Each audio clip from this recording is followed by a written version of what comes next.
with those saves as well, try and keep the Monkey King alive. Like, yes, we talked about the aggression coming out of this Beast Coast side, but they're going to have to toe that line of, mediating aggression and insanity. This is the kind of draft that they could pop off with, but we've seen, and it's not just we've seen in game one, we have seen Team Spirit for years now really be the masters and the experts of going late.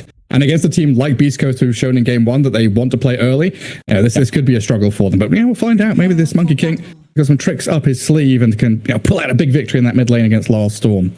I mean, it does at least very much fit into, I think, what they want to do. Like last game as well, he was on a Timber, like the driving force. He can do well in his lane and like play forward and keep going. So I feel like the hero does do that, and it fits in like the philosophy of crazy Dota. Like you're Thompson running around everywhere on your Monkey King and like doing crazy stuff. It fits for that. What's he doing? I don't know. Is it working? Yeah. Yeah, like we'll have to wait and see, because I will say this is very high risk, high reward on this Monkey King pick. Let's see if that risk pays off. And right now, Beast Coast, where are they going? Nisha, Moose, and Vitali. Maybe they want to help Vitali, because it's like something, I don't want to call it new, but people like to skip the wave level 1 with Trample. And it just looks like they just want to help him, like enable him to do that. So, because then you insta-kill the wave, you get level 2, and it's pretty stupid. Like if you're not there to stop him, he just gets level 2 and kills every creep for free. Right, yeah, like we've seen Ace on Gaimin Gladiators do this with the Venom Anthem more recently, right? Exactly. Just cut the wave. I guess much more often you're going just to block the wave. Potential here for them to kill it outright and maybe even kill off Radan, but he's unable to skirt around the edges of the ice shards. Vitali over the top with the onslaught, and Elmisha chasing forward with the help of the Boundless Strike. They've forced Mirana to level, leap, and use the charges. And Poshka taking a lot of damage out of the Edict as well. But no first blood spilled. Some good early aggression as bounty runes looking pretty solid there as well. 2 for 2. Okay, well, they're forcing both heroes back to base. Like, it's a small victory to make Mirana's skill leap. I don't think it's like the biggest thing, but it's a small victory that you will take. And I like the fancy type of smoke around. But yeah, not really too much happening. Oh, Lumpy, level 1 Boundless, secure himself some last hits here. Storm Spirit 3-0 though. Lyle having a good start to this lane. There's a new wave coming under that tower. Now, we did see the potential here for Beast Coast to stick around, but Tusk has already TP'd back up top. And we'll see the repeat of the Primal Beast and Leshrac lane. And up at top, Mirror Snap with... small problem, like with Primal having onslaught level 1. I feel like he's just getting bullied in the bot lane. Because yeah, top should be... I feel like top should be pretty chill for both sides, but when they hit like level 2 and 3, they can both start being like very aggressive on one another. And is Snapfire Little Shredder user still? Like, we saw a decent period there of just maxing Little Shredder and being a damage dealer with right clicks. Or we're back to magic damage for Snapfire now. Yeah, I just think playing on the Scatter Blast talent, I don't know what it's called right now, something Boar or something. It's just really strong. Yeah, exactly. So then you just play on your QW with the Cookie. I think also Cookie is just really good in this game, getting people out of the ring or out of the ice shards. Just having a bit of aggressive play here. Yeah, steps up on Moose. Blood Grenade as well.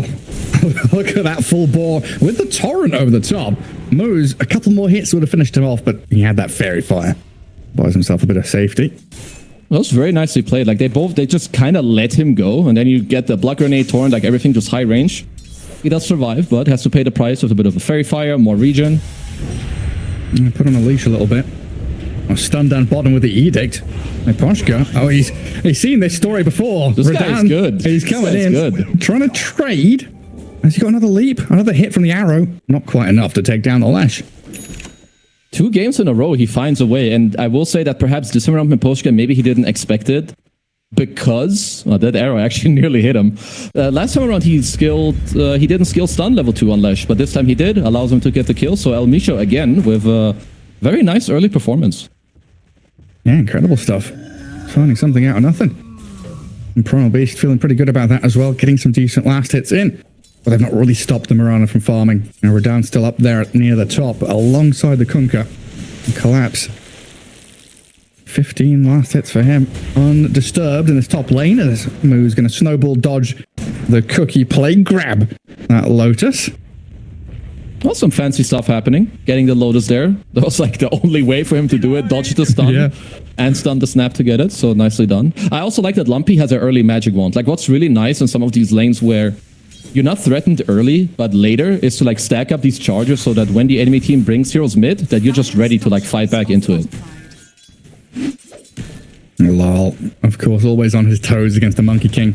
Yeah. Not wanting to give the Jingu stacks. And Miposhka's hiding in the small camp.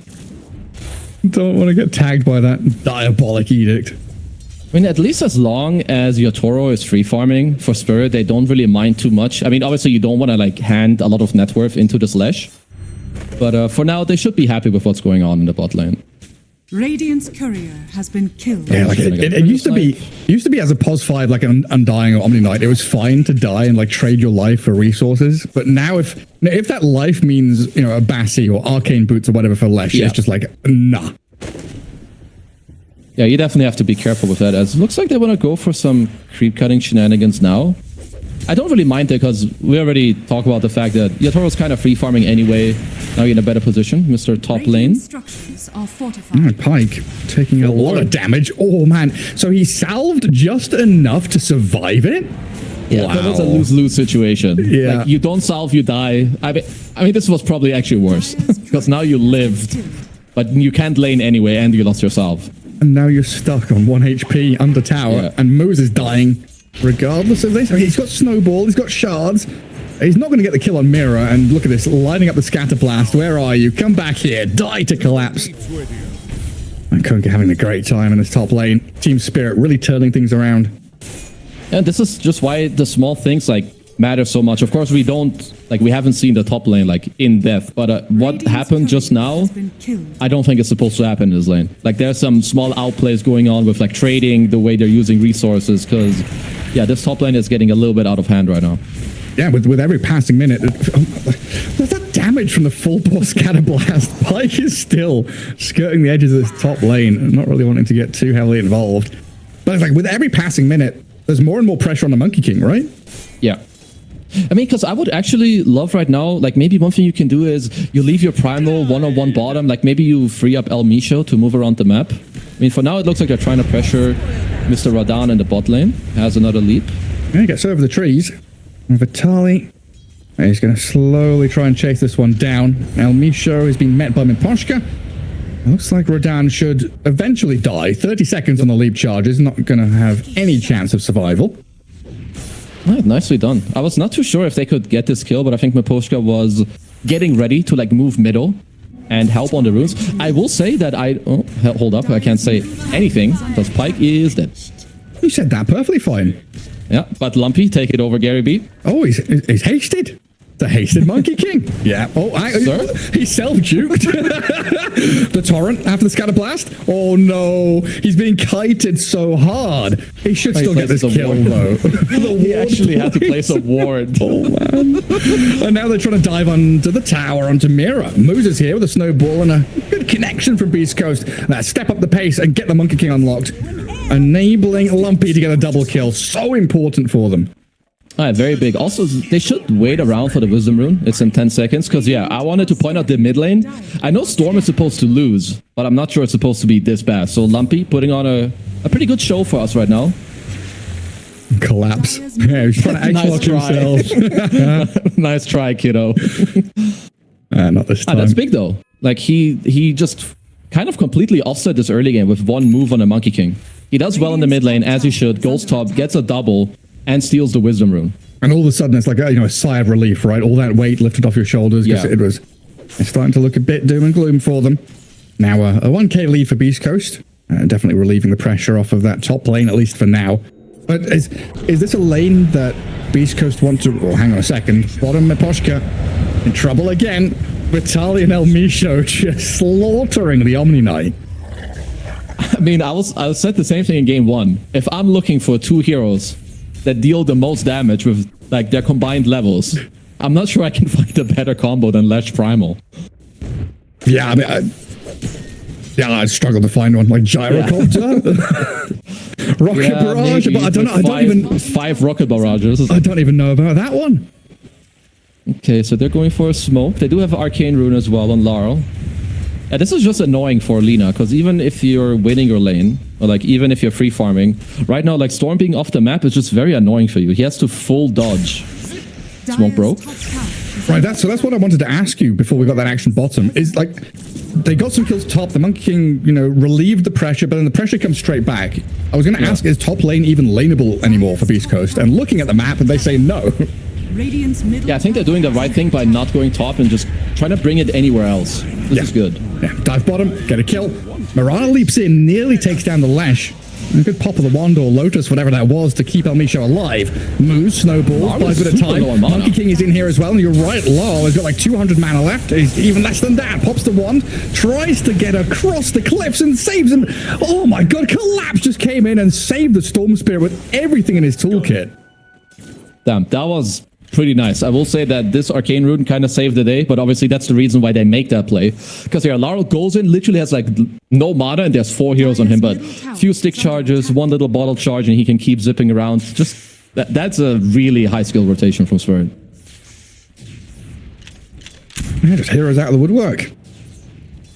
Yeah, you leave that top lane completely left alone. We'll bring numbers down bottom, don't you worry.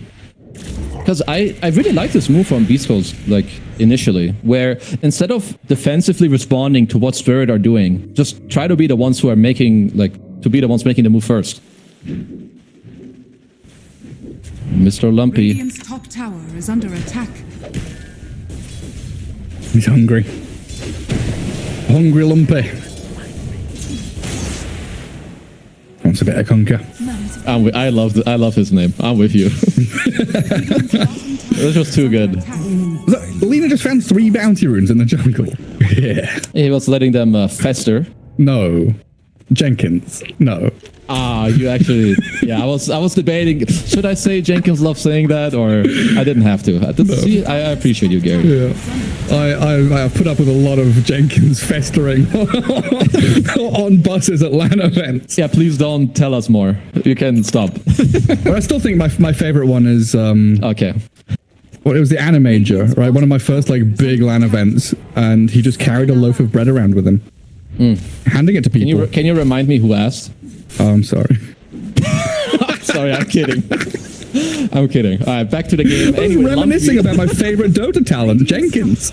Andrew Jenkins. His last name, that's his gamer name. Incredible. Do you actually know his last name? Jenkins. That's not his last name. That's his last name. I'm checking it You right didn't now. know? His name is literally Andrew Jenkins. Oh, it is. His last name. Andrew Jenkins. Jenkins. We learn every day. I'm glad they paired me with you so I could learn more about my favorite colleagues. That's good. Ah, yes. You don't even know their names. First name basis, bro. Come on. Okay, fair enough. Should we go? I want to go through the... Maybe when we're on break, we'll go through the talent list and I'll quiz you on people's middle names as well. I like that. We should do that. What's my middle name, Kezu? You seem like a Simon. Nah. Gareth Simon Bateson. That's not a bad guess, but it's not anywhere near. That's a good English, a good British, middle name. Good attempt. Yeah. Anyway, Dota 2's happening. It is TI. It's 4-6. A little bit of slowing down of the match though. A bit of a lull in the past couple of minutes, but now the action picks back up. See, we yap and we ramble, but the X mark into boat collapse comes in with a bit of a bang and a wallop, thanks to the Mortimer's Kisses, which turn into ice with his skin. We need, or rather, Beast Coast, because I know their game is looking good, but the problem is that they're in a similar situation as in the last game. Like, when it comes to shutting down the opposing team's carry, Spirit have a way easier time in doing so, because, again, they just have a lot of catch to, like, get on this Lina. When you compare it to Mirana, like, Yatoro has leaps, he can get away, there's no, like, clear blink initiated. So on Beast Coast, there's only, like, 2 ways, in my opinion, for them to play the map. Either Tusk is always ready to save Lina when he's farming with Snowball, or they need to make their own aggressive moves. There's no in-between. They will lose on map state every time if they do anything else. And it feels like their kind of MO has been aggressive moves as well. And when we had this kind of lull in the previous game, it went from hyper-aggression, getting kills, looking good as Beast Coast, into lull, into losing the game. So when things slow down, it feels like Beast Coast kind of thrive in that chaos. They want that bit of action. Okay, so perhaps I assume they're waiting for this pipe. on Vitali. He's like only 500 gold away. He has to finish his Ring of Tarask. Because a bit of the problem with the map is they lost their top tier 1. They're really close to losing their mid tier 1. Like the next time any creep wave goes there, the tower is dead. And with this pipe timing, like maybe this pipe Maelstrom, they need to find aggressive moves. But if you think about it, those items, they don't really help you achieve that. Sure, like a pipe helps you in the team fight when it's happening. But why would Spirit hand you a fight if you're not catching them? Like it's their choice to take the fight or not. And you would argue that Spirit are not really a stupid team. You know, they're pretty smart, actually.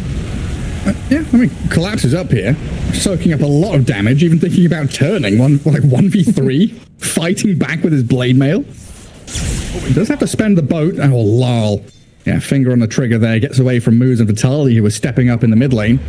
14-minute rune's about to spawn, and the DD's grabbed immediately. Oh, he fell for the trap. He's being hammered and walloped by the Primal Beast as the kisses do land back in towards Moose and Vitali, but they've sidestepped the majority of it. A good move from Pyke and the bros to like be around the rune, because yeah, Larl, you know, maybe overstepping, but I mean, he just doesn't expect Alina to be there, so overall, very good kill for beastcoast. But yeah, what is that kind of stepping stone? These items are going to help you. You know, you're climbing Mount Everest here. Team Spirit's Mount Everest. Beastcoast are climbing it.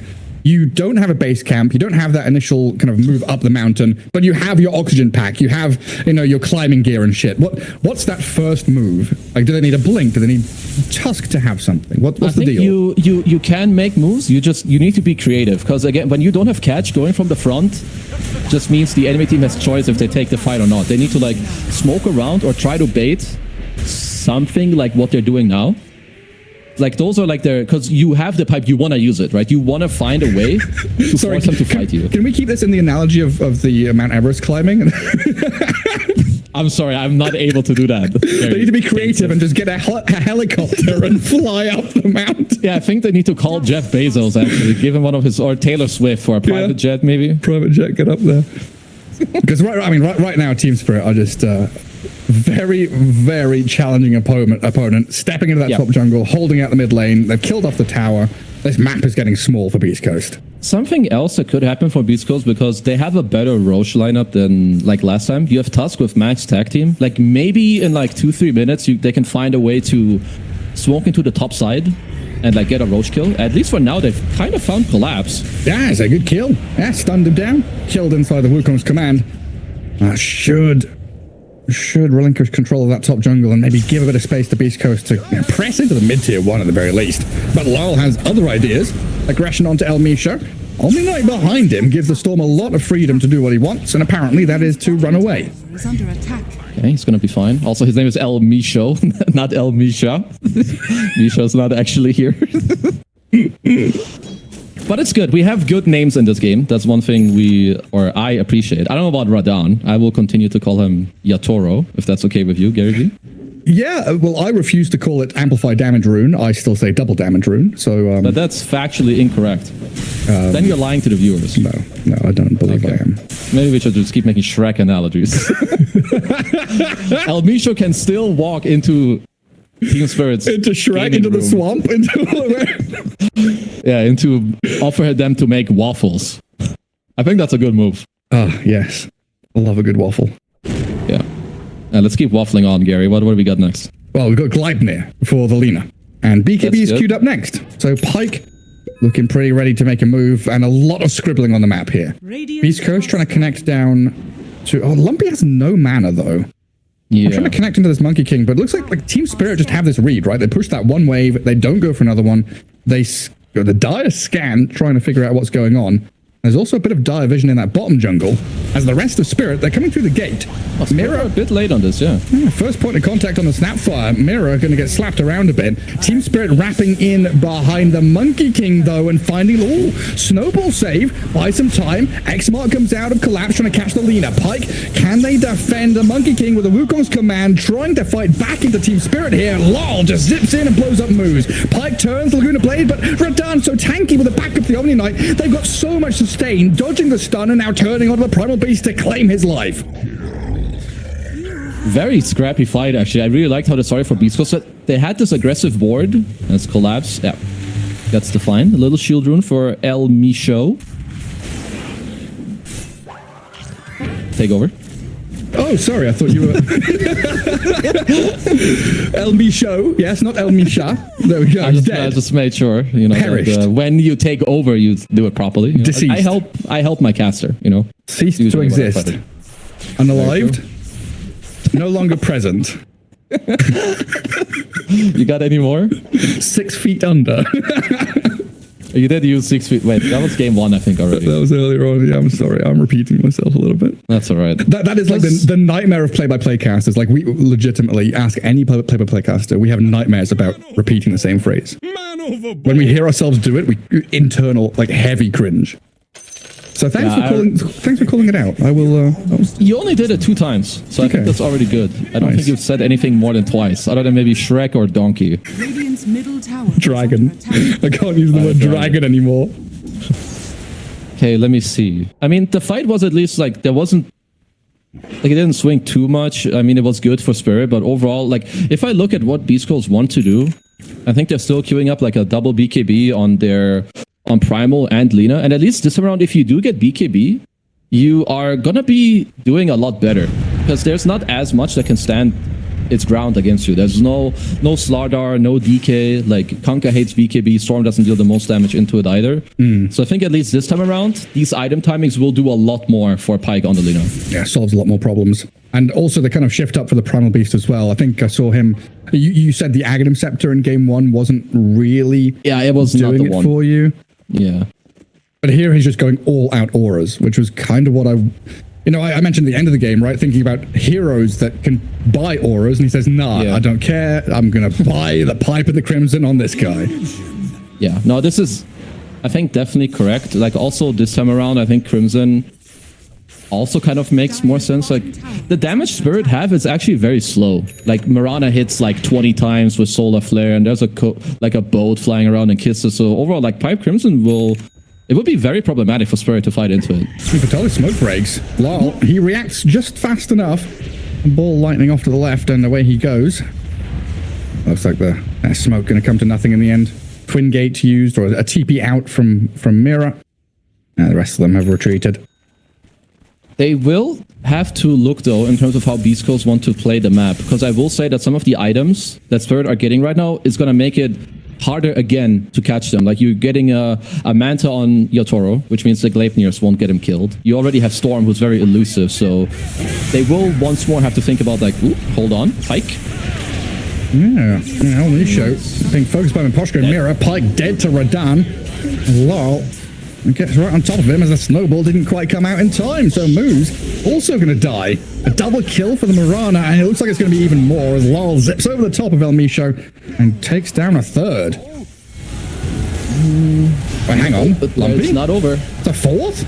Collapse just steps up. He's solo killing this Monkey King. His body blocked up. Arrow misses, but who cares? The Gleipnir, the connection of the root, and now the damage. Handing over another kill to Team Spirit. Four for nothing? Yeah, that is not great. I think they're too deep, and this is I mean, I'm pretty sure that Spirit smoked and like kind of took that fight on their own terms. But if you're beastcoast, I think there's a better way to try and get a fight. It's just to go into the Roche Pit and force Spirit to come to you. You either get a free Aegis or a fight in an area that you're controlling. Instead, they're going very deep, and that's the last mistake I think they can afford in this game. Like, now the next fight is going to be Roche, if they're lucky enough, and they need to have a better plan of what they want to do there. You're all washed. I mean, at least they've got some decent team fighting around the Roche Pit with Wukongs and the such, but Radiant's top tower. Lumpy just spamming out Kunkka as the hero facet high tie. El Micho? Is he dead? Yep. Yeah, he is. Deceased. No longer here. Vanished. Vanished. In heaven. Probably for 28 seconds. Oh, they're smoking top, because Spirit have a pretty nice lane ward that's actually seeing all 3 heroes right now on the beastcoast side. Do Dota heroes go to heaven? I feel like it depends on who's playing it. Collapse. Oh, they've got the high ground vision just in time to see the Lina. And Pyke. Oh, it's just the big kill there for Team Spirit. out on the map, find the primary kill they want to, and they're pushing out other lanes at the same time. That's very smooth. And looks like that's just gonna be gate into Roche. And the game is reaching The end? very critical state. Yeah, we're slowly heading that way. Oh, full bore misses. But It does. The kisses don't, though. No, they're all on the money. Wow. Can you do? Well, I was going to say the exact same thing. Wow. Wow. So Collapse is dropping the different chat line this time, but I think the meaning has changed since he last Yeah, I used think it. it's the polar opposite now. It's just free Roshan here. And again, kind of a quiet game from Radan. You know, Dragonite, Mirana, not really doing too much in the first 20 minutes, but with this Aegis, he's just going to run at towers, going to take down Beast Coast's entire base, it feels like. Yeah, I think it's just because they understand. Like Beast Coast, again, they're going for like, I mean, they have more auras than last time around. Like, and you know they have the Solar, Pipe, Crimson. Like, they really want these fights and they need them. Where instead Spirit, they know that they can chill a bit more. They have like very good matchups. They have very elusive heroes with like the Storm, Mirana. We just chill, we farm. When we're ready, then we take the fight on our terms. Stealing Tormentor as well. A free Tormitorm. Lovely. Yeah, it's kind of interesting. I mean, we used to have this kind of rock, paper, scissors thing in Dota, right? Where Auras beat Teamfight, and Split Push defeated Auras, and Teamfight defeated Split Push, kind of thing. Yeah, Where I mean, at some point you need to take a big team fight, but here Yeah. Team Spirit is doing everything. Yeah, because it's also like, it's a fine line. Like, obviously, like if you have auras, it can beat split push, but then it needs to, like, you need to hit like a critical timing or like play the map properly or switch up your plan in between. Like, maybe now in hindsight, we can say, you know, the Pipe Crimson is really good if you get to take team fights. Yeah. Like, are you going to get to take the team fights? So maybe you go like one defensive item so they can't fight you, but now you get the item to make them stop playing the open map with like the Blink Dagger and so on. It's just the reason why Dota is so complex. Like, everything changes because if one dude builds a specific item, maybe it needs to change yours or it needs to change the way you need to play the map, as El Micho is getting pirated by Mr. Collapse. Oh, yeah. Yeah, what do you want to call it? Sucker? No, it's absolutely right. He has, in fact, been pirated. Yeah. Sometimes you need to come up with nice ways of saying, oh, he's getting X boat comboed by Collapse. I'm a caster. He has been Walter Raleighed. He's been blackbearded. That's He's been red-bearded. He's been grey-bearded. Oh, yeah, all the pirates just have... Oh, my God! Oh, ooh, hang on. Snowball. They're still dead, though, probably, right? No, With they're their fine. tidal They're wave, fine. they're not fine. Pike is dead on my screen right now, and Storm Spirit will zip back to safety. Collapse and Laurel have just X. 1v3'd. X marks back the Primal Beast into more damage, and then Poshka arrives in from the left-hand side. This is just a signal now that Beast Coast have a very few options left to them Yeah. when Laurel and Collapse have this much freedom to do whatever the hell they want. Yeah, this is I mean, also, like, I want to commend like Spirit's warding. Like, they have this aggressive ward top. Now they just, the only reason this play just happened is this bottom lane ward, which is outside of these sentry ranges apparently, that just allowed Laurel to jump and like get the kill. Because yeah, they just know what they need to do. They're playing their draft and their heroes like very, very cleanly. I mean, that is unfortunate there, that the Observer Ward in the lane is just out range of sentries. Yeah. But Collapse really is in form. Looking very good here in game 2 as he just sets up everything. He had an incredible laning stage alongside his Snapfire. He was like up at the top of the net worth for a long time. And now he's just walking into dangerous parts of the map. Speaking of walking into dangerous parts of the map, Lyle just zips up to high ground. Has a bit of a poke at the tusk. Deny of the Observer Ward from Mira. Yeah, I mean, like, now you're up so much gold. It's just really hard for Beast Coast to, first of all, try and play the map, and second of all, try to figure out what you need to do. So, like, how do we regain the map? What items do we need to get anything done? Lumpy being toyed with a little bit. Can Collapse find him? He's trying. He's got a kill on Observer Ward, and the turret lands on the Monkey King. Well, he jumps down, trying to fight this Here is Lumpy as a backup of Moose and Pike, but the Marauder, the damage output, incredible from Radan, and Collapse is still alive. Inside the Wukong's command, now blown up by the Lina, finally dead, but Radan with this damage output, shredding through them. Lol arrives on the scene of the crime, a double kill for your Marana. Leshrac in the pit, about to drop as we'll see the tusk disappear. A 5-man wipe is incoming, and Collapse will drop in a chat with your lines as he goes, oh yeah, you got me, good job. You did all that for me. Come on, dude. That's your line. Nice commercializing. Nah, but anyway, I don't know how much damage Collapse tanked in this fight, but a lot. It was a whole lot. Obviously, you can't pull it back up. My eyes weren't good enough to, you know, figure it out because I'm stupid, but it looks like it's just another type of game where, like you said before, Yatoro chills. The moment he gets dataless, he eventually joins the fight and just annihilates everyone. Oh, I see. He took 2,130 damage from Monkey King. So what's that? 3.5. Oh, it's total damage, 3,621. That's a lot. Not bad. No, that's a lot of damage. It's a lot of damage. Radan gets out of the Gluttony and throws one back into the face of Pike as well. And high ground not broken yet, but I think the spirits of Beast Coast definitely are. Yeah, it's this could be the last fight of the game. And if they run into Collapse, that would not be the target they want. Radan. Oh, the Marana's a good one. Oh, so much protection. Oh, God. Hey, look at him go. What? This guy, I mean, yeah, you just called GG there. I mean, there's nothing else you do after that play. Yeah. No, I respect it. You go all in, but herp derp, you know, you go on the Marana, he gets repelled, like really high skill. But then, you know, Collapse gets like a 4-man torrent double bolt on them. Yeah, it's time to exit the building. They got plundered. That's what happened literally. there.